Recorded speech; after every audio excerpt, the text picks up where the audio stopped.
Isang mapagpalang araw sa inyong lahat, mga kabataan. Tayo nagpapasalamat sa ating Panginoon na sa kabila man ng pandemya ang ating pinagdaraanan ngayon, we still have that passion to worship Him. We still have that passion to study His Word, kagaya ng ating gagawin ngayon sa araw na ito. Maging sa kabila man ng pandemya ang ating pinagdaraanan, so even in the midst of this pandemic, we still hold this Christmas Institute, though virtually yung ating concept ngayon, yung kapamaraanan natin upang magbahaginan ng mga salita ng ating Panginoon o mag-aaral ng kanyang mga salita. But anyway, if you have your companions with you, sabihin nyo nga sa inyong mga nasa kanan, mapalad ka kapatid sapagkat kasama kita ngayon. At sa inyo namang mga nasa kaliwa, sabihin nyo malapad ka na kapatid, kailangan mo nang magjeta, dala marahil siguro ng mga napakaraming mga handa, mga pagkain, mga biyayang ipinagkaloob ng Diyos, samantalang tayo nagdiriwang ng Kapaskuhan in a very different context, and even that of our celebration, because we are still in the midst of this pandemic. Ngunit sa kabila man ng katotohanan at ating karanasan, sa gitna ng pandemya, tayo nagpapasalamat sa ating Panginoon sa patuloy na habag, patuloy na ubiyaya, patuloy na mga pagpapala na ipinagkakaloob ng Diyos sa ating lahat, sa ating pang-araw-araw na buhay.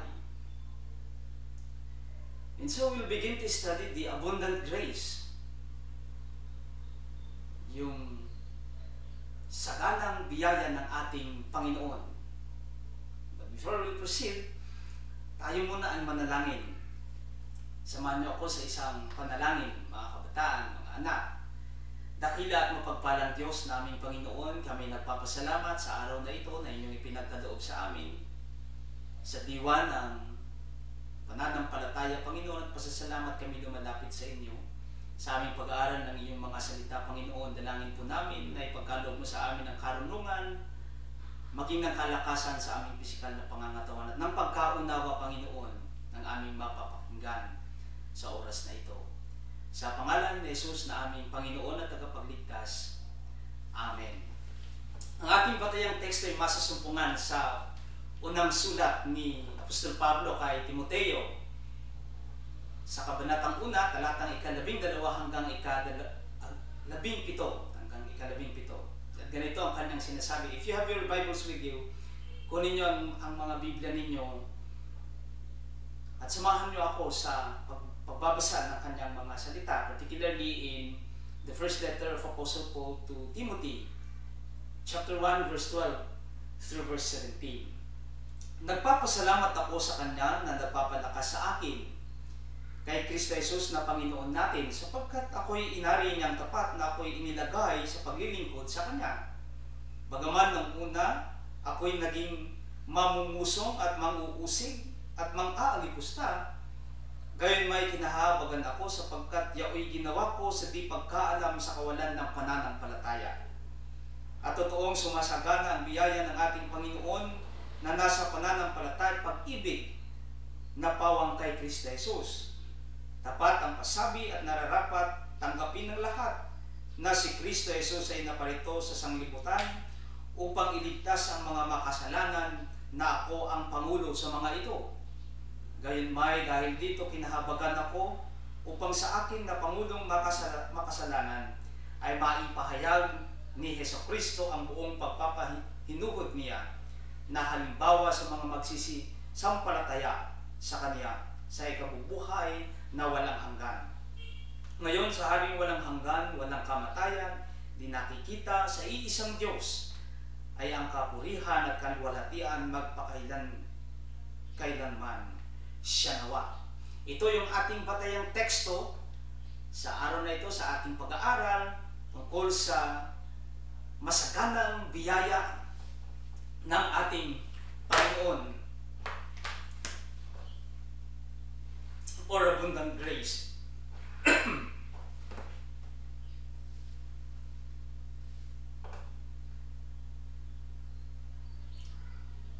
Ang ating key verse may masusumpungan sa verse 14 o talatang 14.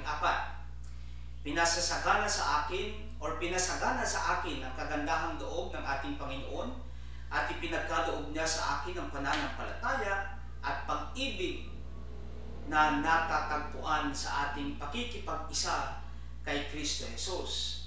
Isang pagpapaalala ni Apostol Pablo kay Timoteo, maging sa ating lahat, ang kasaganaan ng kaloob na biyaya ng ating Panginoon sa ating lahat. Kung kaya't maging si Apostol Pablo isang pagkilala niya sa kabutihan at patuloy na habag ng ating Panginoong Jesus na kumikilos sa buhay ng bawat isa sa atin. Hindi lamang para kay Timoteo, hindi lamang sa mga unang nanampalataya sa ating Panginoon, kundi maging tayong lahat na sumasampalataya at naniniwala sa Kanya.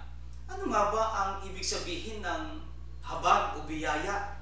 O sa Ingles, ang grace. Ano nga ba ang ibig sabihin ng grace? Sa ating pagkaunawa bilang mga Metodista, ang habag, ibig sabihin lamang nito ay the undeserved, unmerited, and loving action of God in human existence. Ito'y kaloob ng Diyos, hindi mapapantayang kaloob ng Diyos, hindi nababayarang kaloob ng Diyos sa ating lahat. It is the undeserved, unmerited, and loving action of God in human action. So, ibig sabihin, kumikilos na biyaya o pagkilos ng Diyos sa buhay ng bawat isa sa atin.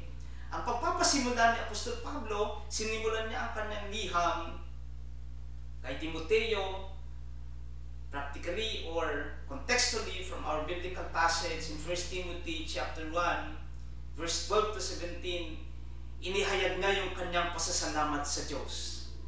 Kung napansin niyo, ito'y nagpahayag, o si Apostol Pablo ay nagpahayag ng kanyang pananampalataya, hindi lamang ng kanyang pananampalataya, kundi ng kanyang pasasalamat sa ating Panginoon. So napaka-central maging doon sa mga sulat ni Apostol Pablo, hindi lamang kay Timoteo, kundi maging sa kanyang mga sulat, yung patuloy na kapahayagan ng kanyang pasasalamat sa Diyos. Ito'y pagkilala doon sa kabutihan, kapanalan, kadakilaan, at mga biyayang pinagkakaloob ng Diyos sa kanyang buhay, maging sa ating lahat. So marapat lamang na magpasalamat ang isang mananampalataya sa Diyos, kagaya din naman ni Apostol Pablo. So meron tayong unang gawain ngayon sa ating pag-aaral ng kanyang mga salita. Ang unang gawain ay maglista ang bawat isa sa inyo na hindi bababa sa 10 bagay o mas marami pa, karanasan o kalagayan na iyong ipagpapasalamat sa Diyos. O maaari din nyo namang gawin ang gawain ito pagkatapos ng ating lectures. Pagkat bahagi din naman, although this is a part of our Bible study, pero maaari naman yung gawin ang gawain na ito, gawain 1 and 2 mamaya. So after our lecture. Sinundan ng pagpapasalamat ni Pablo ng kanyang pag-amin, ng kanyang pinanggalingan bilang manlalait or blasphemer, manguusig at taong malupit. Meron man siyang hindi magandang karanasan na ginawa sa mga mananampalataya, sa mga sumusunod sa daan, sa mga naniniwala kay Jesus. Hindi lingid sa atin ang katotohanan ng kanyang buhay bago pa man siya tinawag at isinugon ng ating Panginoon upang magatid ng balita, upang maghayag ng kabutihan ng Diyos. Nakita, mababasa natin, malalaman natin na ang buhay ni Apostol Pablo ay buhay na hindi kaaya-aya sa ating Panginoon. Mas practically, siya'y tagapag-usig. Totoo nga na siya'y manlalait. Siya'y malupit. Siya'y mamamatay tao. He was actually a persecutor against Christians. Bago pa man siya tinawag at isinugo ng ating Panginoon. So maging yung buhay ni Apostol Pablo sa nakaraan, kinilala niya na ang buhay niya hindi karapat-dapat sa harapan ng Diyos. Kung kaya, Pagkatapos niya magpasalamat, he even recognized yung past niya, yung hindi magandang ginawa niya sa nakaraan. Ngunit sa kabila nito, ipinagpatuloy ni Apostol Pablo yung kanyang liham kay Timoteo na sa kabila man na siya'y makasalanan, sa kabila man na siya'y manlalait, sa kabila man na siya'y tagapagkusig, sa kabila man na siya'y persecutor, ngunit ipinaalala niya ang saganang habag o biyaya ng ating Panginoon sa kanya. Sabi ni Apostol Pablo in verse 13a, kahit na noong unay nilapastangan, inusig at nilait ko siya, isang pagkilala mula sa kanyang sarili na siya'y makasalanan at hindi karapat-dapat sa harapan ng Diyos. Ngunit sa kabila nito, siya pa rin ay pinili ng Diyos, pinili ng ating Panginoon upang magdala, maghayag ng mabuting balita tungkol sa ating Panginoong Hesus. Ito'y isang pag-amin mula kay Apostol Pablo, ang tunay niyang katayuan at pagkatao bago pa man siya naging lubusang tagapaghatid ng mabuting balita tungkol kay Hesus. Hindi naging hadlang para sa kanya. Hindi niya ikinahiya ang kanyang nakaraan. Bagkus, ito'y isang pag-amin ni Apostol Pablo sa kanyang nakaraan na totoo nga na siya ay makasalanan. Totoo nga na siya ay hindi karapat-dapat sa harapan ng Diyos. Ngunit, mas sagana yung biyaya ng Diyos na kumilos at kumikilos sa ating buhay, maging sa buhay ni Apostol Pablo. So tingnan ninyo, kahit na siya makasalanan, kahit na siya tagapag-usig o persecutor sa wikang Ingles, ngunit hindi niya ikinahiya ito. Tiningin niya ang kanyang sarili na totoo nga na sa nakaraan siya ay makasalanan at tagapag-usig ng mga mananampalataya. Ngunit mas sagana yung biyaya ng ating Panginoon na gagamitin niya maging yung buhay ng kumikilala sa kanilang mga sarili na makasalanan at manguhusig sa kanyang harapan upang magamit ng ating Panginoon sa pagdadala ng mabuting balita. Ito yung mga mahalagang katanungan na maaari nating isaalang-alang o pagninilay-nilayan. Una, sa paanong paraan tayo naging tagapaglait, manguusig o malupit sa kapwa? Isipin natin, baka may mga pagkakataon na tayo din naman ay nagiging instrumento na naglalait, nanguusig, o nagiging malupit din naman sa ating mga kapwa. Ang tanong, paano mo ito pinaglalabanan? Kung mayroon nun mga instances that you became persecutor, paano mo ito napaglabanan o paano mo ito napagtagumpayan? Mula sa ating kasaysayan, pangatlo, sa ating kasaysayan, kasalukuyang karanasan bilang bayan, paano natin nararanasan at patuloy na nararanasan ang kalapastanganan, pag-uusig at kalupitan? Sa ating pang-araw-araw na karanasan, may mga pagkakataon ba na nararanasan din naman natin hanggang magpasa hanggang ngayon? Yung paglapastangan, pag-uusig at kalupitan. Pang-apat, sa paanong paraan magiging makabuluhan ang masaganang kagandahang loob na naipagkaloob ng Panginoon sa harap ng mga karanasan ito. Paano naman natin naranasan? Oo nga, may mga pagkakataon na naranasan natin ang mga ito, ngunit paano naman natin naranasan yung saganang habag ng ating Panginoon na ipinagkaloob ng Panginoon sa ating lahat?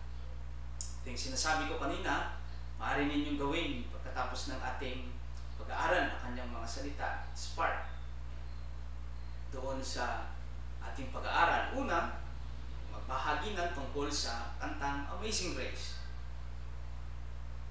If you have your hymnals, then maaari ninyo itong basahin, internalize the meaning of this hymn, this very touching yet powerful hymn Amazing Grace written by John Newton. At maging yung pangalawa, yung karanasan ni John Wesley. Yung kanyang testimonyo, yung kanyang patotoo. Sabi niya, in the evening, I went very unwillingly to a society in Aldersgate Street, where one was reading Luther's preface to the Epistle to the Romans. About 9:15, while the leader was describing the change which God works in the heart through faith in Christ, I felt, sabi ni John Wesley, my heart is strangely warm. I felt I did trust in Christ alone for salvation, and an assurance was given me that He had taken away my sins, even mine, and saved me from the law of sin and death. Hindi kayo magbahaginan tungkol sa inyong refleksyon at tungkol sa pangalawang activity na ito, pangalawang gawain. Una, magbahaginan kayo tungkol sa mensahe ng himnong Amazing Grace. At pangalawa, yung patotoo ni John Wesley.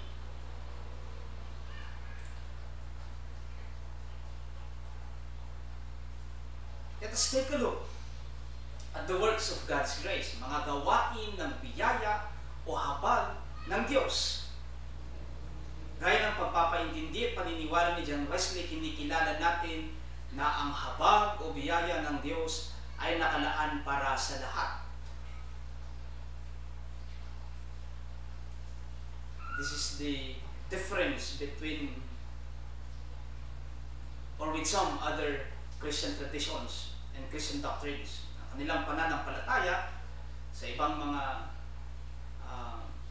simbahan, ibang tradisyon, sa ibang doktrina, sabi nila na ang biyaya ng Diyos ay naipagkakaloob lamang sa mga napili. Ang kaibahan sa ating pananampalataya, ang kaibahan sa ating paniniwala, ang habag o biyaya ng ating Panginoon ay naipagkakaloob sa lahat. Sa Ingles, it is inclusive. It is not exclusive. Ibig sabihin, ang habag ng Diyos, ang biyaya ng ating Panginoon ay naipagkakaloob sa lahat. Different ito doon sa paniniwala ng ating ilang mga kapatid na ang biyaya ng Diyos ay para lamang sa mga napili or those who are elect. Mga napili lamang. Kaya maging sa ating pagkaunawa sa sakramento ng bautismo, pagkaunawa doon sa sakramento ng komunyon, sapagkat ito'y kapahayagan ng habag ng ating Panginoon o biyaya ng ating Panginoon, it is inclusive na ipagkakaloob sa lahat. Ganoon din naman ang ating paniniwala sa biyaya ng Diyos. Hindi lamang sa mga napili, kundi ang biyaya ng Diyos ay sagana para sa ating lahat. Hindi lamang sa mga matuwid, kundi maging sa mga makasalanan.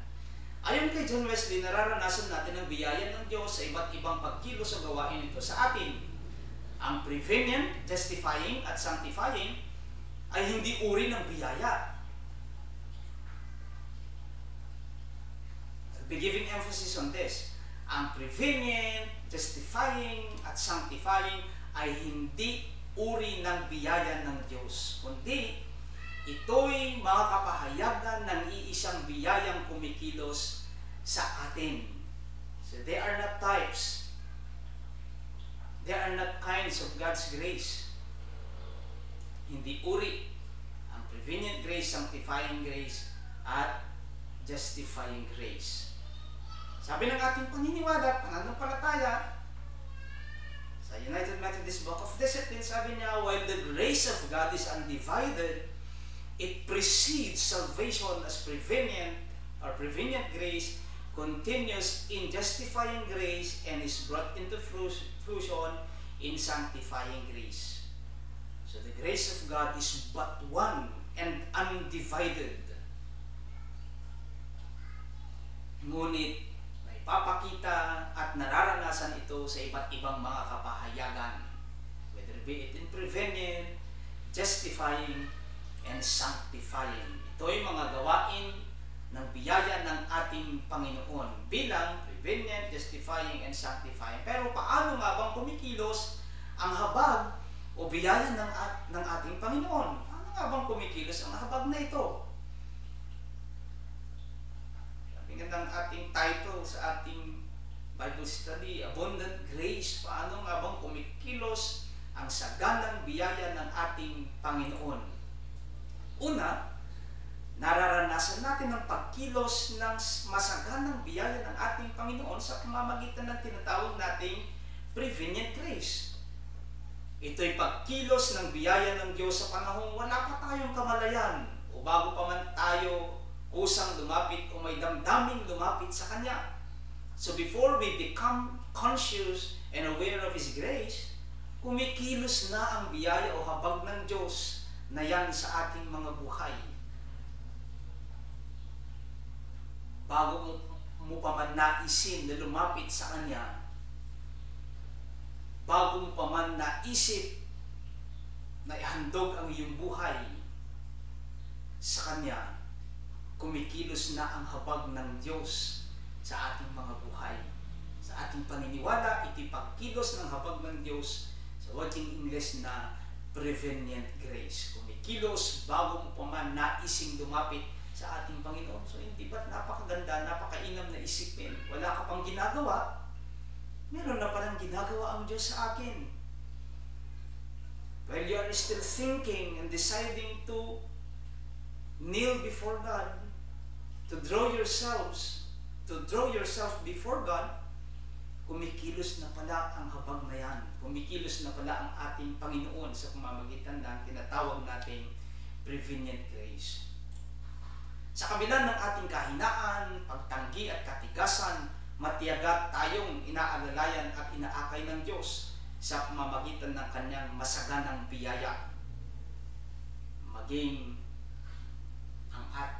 si Apostol Pablo, sa kabila man ng kanyang kahinaan, sa kabila man ng kanyang kasalanan, sa kabila man ng kanyang nakaraan, patuloy pa rin kumilos ang Diyos sa kanya, patuloy pa rin kumilos ang biyaya o habag ng Diyos sa kanya sa pamamagitan ng masaganang biyaya ng ating Panginoon. Kumikilos ang Diyos sa buhay natin. Lamang kay Apostol Pablo, sulat niya kay Timoteo, kundi isang paalala sa atin na sino man tayo sa nakaraan, sino man tayo ngayon, patuloy pa rin kumikilos ang habag o biyaya ng ating Panginoon sa ating mga buhay. Pangalawa, we have the justifying grace, kapahayagan o pagkilos ng habag ng Diyos. Again, hindi ito uri ng biyaya ng Diyos, kundi ito'y mga kapahayagan ng pagkilos ng biyaya ng Diyos. Pangalawa ay yung justifying grace. Sa pamamagitan ng pagkilos ng biyaya ng Diyos, tayong mga makasalanan na walang kakayanang magligtas o ituwid ang ating sarili sa pamamagitan ng ating sariling gawa, pinapagituwid tayo ng Diyos sa pamamagitan ng Kanyang masaganang biyaya o habag. Wala tayong kakayanan. We have no right, we have no power, we have no authority to make ourselves right before God. Kahit sino man sa atin, wala tayong kakayanan upang maging tuwid ang sariling ito sa harapan ng Diyos. Kundi ang Diyos lamang ang may kakayanan na ituwid ang tao sa pamamagitan ng kanyang pagkilos. At anong pagkilos na ito? Sa ating tradisyon, sa ating pananampalataya, ito yung tinatawag natin justifying grace. We cannot make ourselves right before God through our actions, no matter how good and pleasant it is before the eyes of men, but rather it is through the justifying grace of God that we are put right with Him. Kagaya ng sinabi ko kanina, gaano man kadalisay yan sa tingin mo at sa harap ng tao, no matter how good and pleasant it is before the eyes of men, it's only the justifying grace that puts us right with God. It is not about human effort. It is about the abundant grace of God.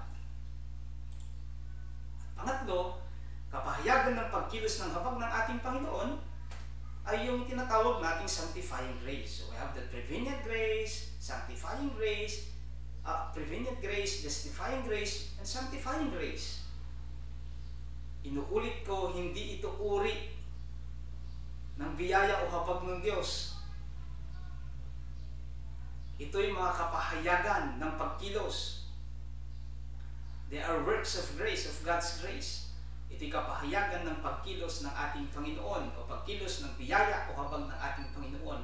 Lastly, yung sanctifying grace. Sa pamamagitan ng pagkilos ng biyaya ng Diyos, tayo ay dinadalisay o pinapabanal sa pamamagitan lamang ng kanyang masaganang biyaya. Do we have that right? Do we have that authority to make ourselves holy before God? Of course, wala tayong kakayanan.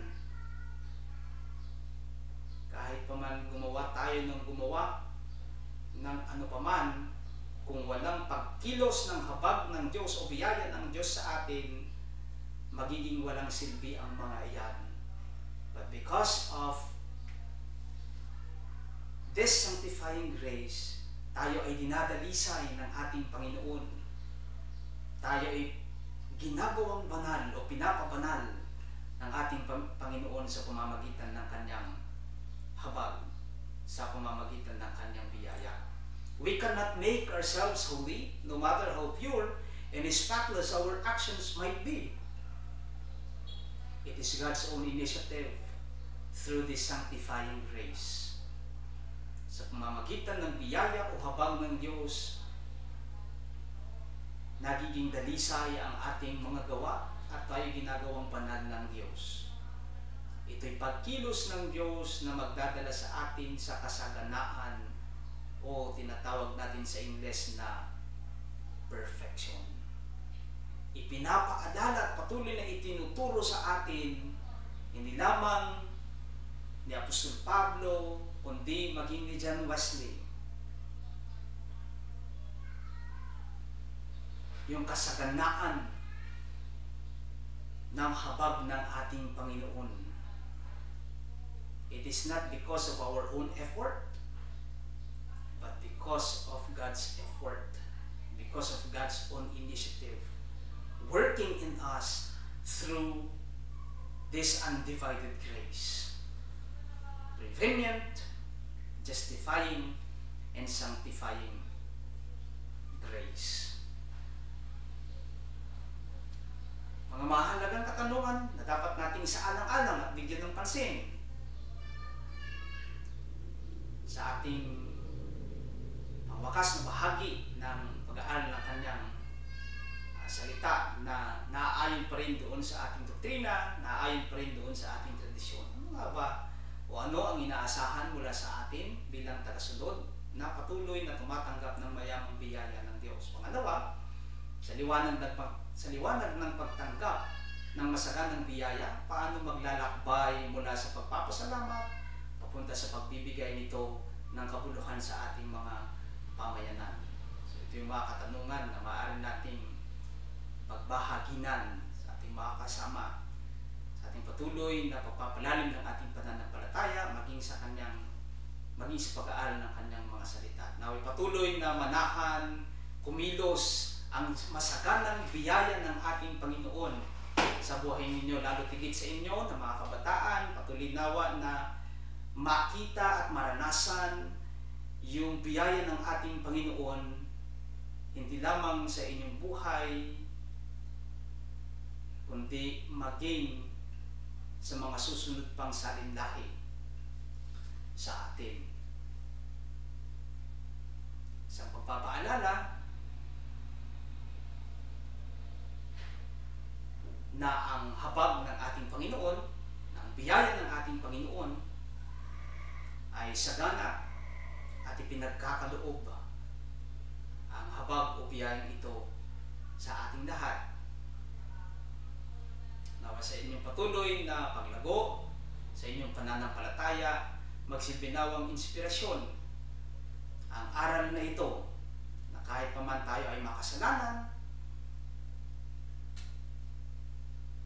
patuloy na kumikilos ang habag ng ating Panginoon.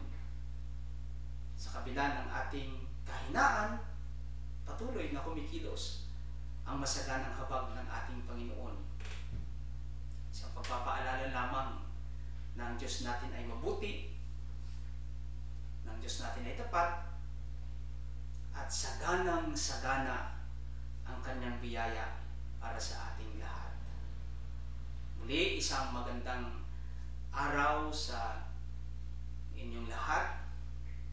Patulinawan na kumilos ang biyaya ng Diyos sa inyong mga buhay, sa inyong pamilya, hindi lamang sa araw na ito, kundi maging sa mga araw pang darating ng